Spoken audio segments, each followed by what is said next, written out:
गजा से एक बेहद डरावनी और दिल दहला देने वाली खबर सामने आ रही है, जहां इजराइल और अमेरिका ने फिलिस्तीनी गुटों खासकर हमास द्वारा पेश किए गए इस प्रस्ताव को पूरी तरीके से ठुकरा दिया है, जिसमें कहा यह गया था कि हथियार डालने की शर्त तभी मानी जाएगी जब फिलिस्तीन को हक यानी एक आज़ाद देश और लोगों की सुरक्षा की गारंटी दी जाए।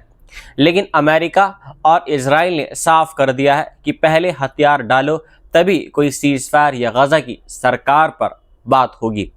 इस फैसले ने बातचीत को एक खतरनाक मोड़ पर ला खड़ा किया है, क्योंकि काहिरा और इस्तांबुल में हुई कई बैठकों के बावजूद अब हालात और ज़्यादा बिगड़ते नजर आ रहे हैं। फिलिस्तीनी गुटों का कहना है कि जब तक उनके लोगों को मारना बंद नहीं होगा और उन्हें अपने हक की आवाज़ नहीं मिलेगी, उनका हक नहीं मिलेगा, तब तक हथियार डालना आत्मसमर्पण जैसा होगा। वहीं इजराइल की तरफ से साफ संकेत मिल रहे हैं कि अगर उनकी शर्तें नहीं मानी गई तो गजा में फिर से जंग शुरू हो सकती है। रिपोर्ट्स के मुताबिक इजराइल की सिक्योरिटी कैबिनेट इस पर बड़ा फैसला लेने जा रही है और कभी भी हमला दोबारा शुरू हो सकता है।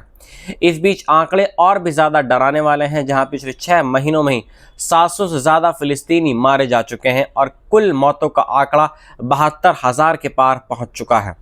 हज़ारों लोग अभी भी मलबे के नीचे दबे हुए हैं और हर दिन उम्मीदें ख़त्म होती जा रही हैं।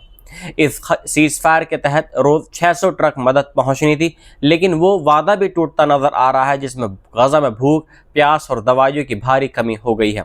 फिलिस्तीनी प्रस्ताव में साफ कहा यह गया था कि इजराइल तुरंत अपने हमले रोके, गजा से पूरी तरीके से पीछे हटे, लोगों को राहत मिले और एक इंटरनेशनल फोर्स तैनात की जाए। लेकिन इन मांगों को खारिज कर दिया गया है।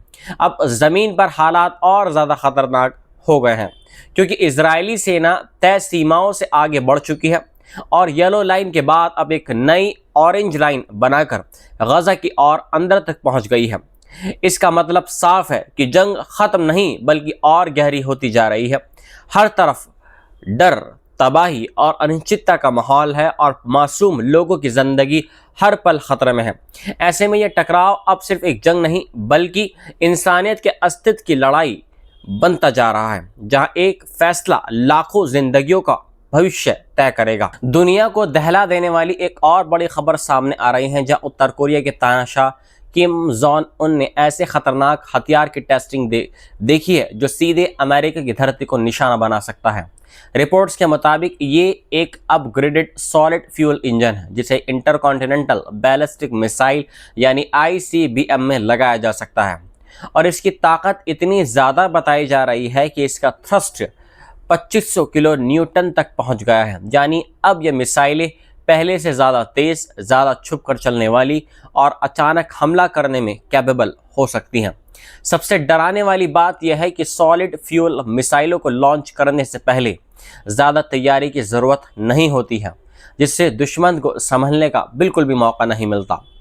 उत्तर कोरिया की सरकारी agency Korean central news agency ने इसे देश की सैन्य ताकत को एक नई ऊंचाई पर ले जाने वाला कदम बताया है और साफ संकेत दे दिया है कि यह प्रोग्राम न्यूक्लियर हथियारों से लैस लंबी दूरी की मिसाइलों को और ख़तरनाक बनाने के लिए है।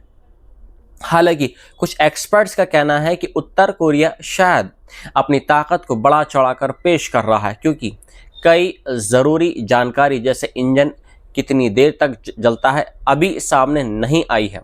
लेकिन ख़तरा यहीं ख़त्म नहीं होता है। पिछले कुछ सालों में उत्तर कोरिया बार बार ऐसी मिसाइलें टेस्ट कर चुका है जो अमेरिका तक पहुंचने की क्षमता रखती हैं। अब वह उन्हें और छोटा, ज़्यादा पावरफुल और मोबाइल बनाना चाहता है, ताकि उन्हें ट्रकों या पनडुब्बियों से कहीं से भी लॉन्च किया जा सके। रिपोर्ट ये भी इशारा कर रही है कि रूस के साथ बढ़ती नज़दीकियाँ इस खतरनाक टेक्नोलॉजी को और आगे बढ़ा सकती हैं। हालात इतने गंभीर हैं कि कुछ एक्सपर्ट्स का मानना है कि उत्तर कोरिया जल्द ही एक ऐसी मिसाइल बना सकता है जिसमें एक साथ कई न्यूक्लियर वॉरहेड्स लगाए जा सके, जो अमेरिका के डिफेंस सिस्टम को भी चकमा दे सके। हालांकि अभी भी कुछ तकनीकी चुनौतियां बाकी हैं, जैसे कि वॉरहेड का धरती के वातावरण में दोबारा प्रवेश करते वक्त सुरक्षित रहना। लेकिन जिस रफ्तार से यह प्रोग्राम आगे बढ़ रहा है उसने पूरी दुनिया की चिंता को और बढ़ा दिया है।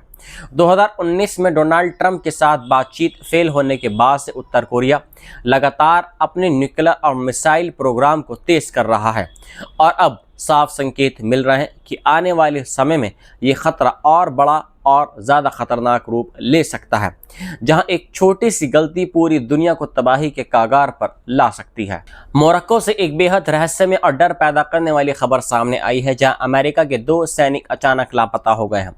बताया जा रहा है कि ये दोनों अमेरिकी आर्मी के जवान यूनाइटेड स्टेट्स अफ्रीका कमांड के तहत चल रहे बड़े सैन्य अभ्यास के दौरान गायब हुए हैं। हैरान करने वाली बात यह है कि ये किसी युद्ध या ट्रेनिंग में नहीं, बल्कि एक सामान्य ट्रेनिंग यानी घूमने के दौरान गायब हुए हैं।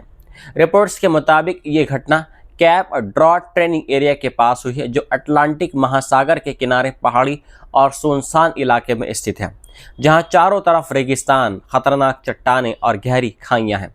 आखिरी बार इन सैनिकों को समुद्र के किनारे ऊंची चट्टानों के पास देखा गया था और जब ये वापस नहीं लौटे तो तुरंत अलर्ट जारी कर दिया गया। अब हालात इतने गंभीर हो गए हैं कि अमेरिका और मोरक्को की टीमें मिलकर बड़े पैमाने पर सर्च ऑपरेशन चला रही हैं, जिसमें हेलीकॉप्टर, जहाज, गोताखोर और पहाड़ी रेस्क्यू टीमें सब शामिल हैं, लेकिन अभी तक कोई सुराग नहीं मिल पाया है। ये घटना उस समय हुई है जब अफ्रीकन लायन नाम का विशाल अंतर्राष्ट्रीय युद्ध अभ्यास चल रहा है, जिसमें 30 से ज़्यादा देशों के करीब 7,000 सैनिक हिस्सा ले रहे हैं। ऐसे में 2 सैनिकों का अचानक गायब होना कई सवाल खड़े कर रहा है। क्या ये सिर्फ एक हादसा है या उसके पीछे कोई बड़ा खतरा छिपा हुआ है? क्योंकि यही इलाका पहले भी खतरनाक घटनाओं का गवाह रह चुका है, जहां 2012 में एक हेलीकॉप्टर हादसे में अमेरिकी मरीन की जान चली गई थी। अब पूरा इलाका हाई अलर्ट पर है और हर पल ये डर बना हुआ है कि कहीं ये मामला किसी बड़े रहस्य या खतरे की तरफ इशारा तो नहीं कर रहा, क्योंकि 2 सैनिकों का यूं अचानक गायब हो जाना सिर्फ एक खबर नहीं, बल्कि एक ऐसा सवाल बन गया है जिसका जवाब अभी तक किसी के पास नहीं है। वाशिंगटन से एक बेहद खतरनाक और दुनिया को जंग की और करीब ले जाने वाली खबर सामने आई है, जहां अमेरिका ने मिडल ईस्ट के देशों को $8.6 बिलियन से ज़्यादा के घातक हथियार बेचने की मंजूरी दे दी है। यूएस स्टेट डिपार्टमेंट के इस फैसले ने पूरे क्षेत्र में तनाव को और बढ़ा दिया है, क्योंकि ये ऐलान ऐसे वक्त पर हुआ है जब ईरान के खिलाफ अमेरिका और इजराइल की जंग को कई हफ्ते हो चुके हैं और सीज़फायर के बावजूद हालात बेहद नाजुक बने हुए हैं। इस डील के तहत कतर को $4.1 बिलियन का पैट्रियट एयर और मिसाइल डिफेंस सिस्टम दिया जाएगा, जो आसमान से आने वाले हमलों को रोकने में सक्षम है। साथ ही लगभग $992 मिलियन के एडवांस प्रिसीजन किल वेपन सिस्टम यानी APKWS भी दिए जाएंगे, जो कुवैत को $2.5 बिलियन का इंटीग्रेटेड बैटल कमांड सिस्टम मिलेगा, जो पूरे युद्ध के कंट्रोल को और ज़्यादा खतरनाक और स्मार्ट बना देगा। वहीं इजराइल को भी APKWS दिए जा रहा है, जिससे उसकी स्ट्राइक पावर और बढ़ेगी और यूएई को भी $147 बिलियन के हथियार मिलेंगे। इन सभी डील्स में BAE system, Lockheed Martin, RTX और नॉर्थ्रॉप ग्रुमन जैसी बड़ी कंपनियां शामिल हैं, जो इस पूरे हथियारों के खेल को और तेज कर रही हैं।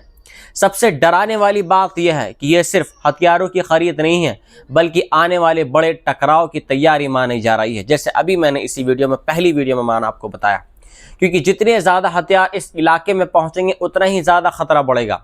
ऐसे में सवाल उठ रहा है कि क्या मिडल ईस्ट अब एक और बड़े युद्ध की तरफ बढ़ रहा है, जहां हर देश खुद को बचाने के नाम पर और ज़्यादा ताकत इकट्ठा कर रहा है, और इस हथियारों की दौड़ में आम लोगों की ज़िंदगी सबसे ज़्यादा खतरे में पड़ती जा रही है। क्योंकि जब बंदूकें और मिसाइलें बोलती हैं तो इंसानियत खामोश हो जाती है। इजराइल से एक बेहद ख़तरनाक और आने वाले समय की जंग का इशारा देने वाली खबर सामने आ रही है, जहां बेंजामिन नेतन्याहू की सरकार ने अमेरिका के साथ एक विशाल और डराने वाली डील साइन कर ली है। इस डील के तहत इजराइल अब लॉकहीड मार्टिन और बोइंग से अत्याधुनिक F-35 और F-15 IA फाइटर जेट्स के पूरे नए स्क्वाड्रन खरीदने जा रहा है, ये सिर्फ खरीद नहीं बल्कि आने वाले दशक की जंग की तैयारी मानी जा रही है, क्योंकि यह डील 350 बिलियन शेकल यानी करीब 119 बिलियन डॉलर के खतरनाक मिलिट्री प्रोग्राम का एक हिस्सा है। इजराइल के रक्षा मंत्रालय ने साफ कहा है कि ये कदम सिर्फ आज की जंग के लिए नहीं बल्कि अगले 10 साल की तबाही भरी लड़ाइयों के लिए उठाया गया है।